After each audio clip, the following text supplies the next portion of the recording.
মাইয়েতের মুখমণ্ডল দেখার কি কোনো দোয়া আছে? এই সম্পর্কে সহিহ বুখারীতে হাদিস আছে, 1242 নম্বর হাদিস।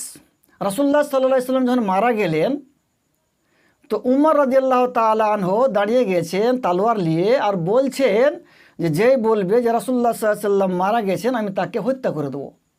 কিন্তু ওই সময়তে আবু বকর রাদিয়াল্লাহু তাআলা আনহু ছিলেন না। ওনার বাড়ি একটা জায়গা সুনহ বলে একটা জায়গাতে ছিল, ওখানে ওনার বাড়ি ছিল, ওখানে ছিলেন। রাসূলুল্লাহ সাল্লাল্লাহু আলাইহি ওয়াসাল্লামের মৃত্যুর খবর শোনার পর উনি ঘোড়াতে চেপে এলেন। আসার পর দেখছেন যে উমর রাদিয়াল্লাহু তাআলা আনহু সাহাবায়ে কেরামকে নিয়ে দাঁড়িয়ে আছেন, আর বলছেন যে যেই বলবে যে রাসূলুল্লাহ সাল্লাল্লাহু আলাইহি ওয়াসাল্লাম মারা গেছেন, ওনাকে আমি হত্যা করে দেবো। উমর রাদিয়াল্লাহু তাআলা আনহুর মতলব এটাই ছিল যে এখনও অনেক মুসলিম আছে, ইহুদি নাসারা আছে, আর এখনই রাসূলুল্লাহ সাল্লাল্লাহু আলাইহি ওয়াসাল্লাম মারা যাবেন, এটা হতে পারে না। এই জন্য উমর রাদিয়াল্লাহু তাআলা আনহু বলছেন না, রাসূলুল্লাহ সাল্লাল্লাহু আলাইহি ওয়াসাল্লাম মারা যাননি। আবু বকর রাদিয়াল্লাহু তাআলা আনহু আসার পর সরাসরি রাসূলুল্লাহ সাল্লাল্লাহু আলাইহি ওয়াসাল্লামের বাড়ি চলে গেলেন।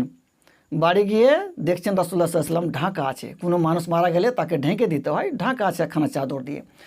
আবু বকর রাদিয়াল্লাহু তাআলা আনহু রাসূলুল্লাহ সাল্লাল্লাহু আলাইহি ওয়াসাল্লামের মুখমণ্ডল থেকে কাপড়টা হটালেন, তারপর চুম্বন দিলেন, ফাকাব্বালাহু, চুম্বন দিলেন। আর তারপর বলছেন যে আপনার যা মৃত্যু আসার ছিল সে মৃত্যু চলে এসছে, আর দ্বিতীয়বার মৃত্যু হবে না, এই বলে বাইরে চলে গেলেন। বাইরে আসার পর উমর রাদিয়াল্লাহু তাআলা আনহু দাঁড়িয়ে আছেন, সাহাবায়ে কেরাম আছেন। উমর রাদিয়াল্লাহু তাআলা আনহু ওই কথাই বলছেন যে যিনি বলবেন যে রাসূলুল্লাহ সাল্লাল্লাহু আলাইহি ওয়াসাল্লাম মারা গেছেন, তাকে আমি হত্যা করে দেবো। উমর রাদিয়াল্লাহু তাআলা আনহুকে আবু বকর রাদিয়াল্লাহু তাআলা আনহু কিছু বললেন না, সরাসরি মসজিদের ভিতরে মেম্বারে চলে গেলেন, আর মেম্বারে গিয়ে খুতবা দিতে লাগলেন। সমস্ত সাহাবায়ে কেরাম আবু বকর রাদিয়াল্লাহু তাআলা আনহুর কাছে চলে গেলেন, আর খুতবা দিতে দিতে বলছেন যে মান কানা ইয়াবুদু মুহাম্মাদান ফাইন্নাহু কাদ মাত, যেই ব্যক্তি আল্লাহর ইবাদত, যে ব্যক্তি মুহাম্মদ সাল্লাল্লাহু আলাইহি সাল্লামের ইবাদত করছিল, সে শুনে লাও মুহাম্মদ সাল্লাল্লাহু আলাইহি সাল্লাম মারা গেছেন। ওমান কানা ইয়াবুদুল্লাহ, আর যে আল্লাহর ইবাদত করছিল সে শুনে লাও ফাইন্নাহু হাইয়ুন লা ইয়ামুত, আল্লাহ চিরজীবী, কোনোদিন মরবেন না।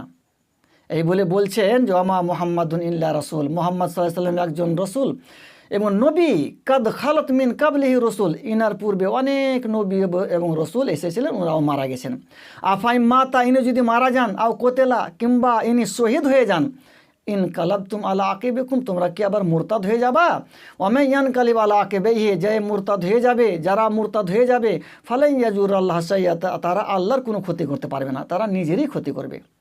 এই আয়াত শোনার পর উমর রাদিয়াল্লাহু তাআলা আনহু বলছেন যে আয়াত যখন আমি শুনলাম, তো আর আমি দাঁড়িয়ে থাকতে পারলাম না, বসে গেলাম, আর তলোয়ার হাত থেকে ছুটে গেল, আর আমার ইয়াকিন হয়ে গেল, বিশ্বাস হয়ে গেল যে না, রাসূলুল্লাহ সাল্লাল্লাহু আলাইহি ওয়াসাল্লাম মারা গেছেন।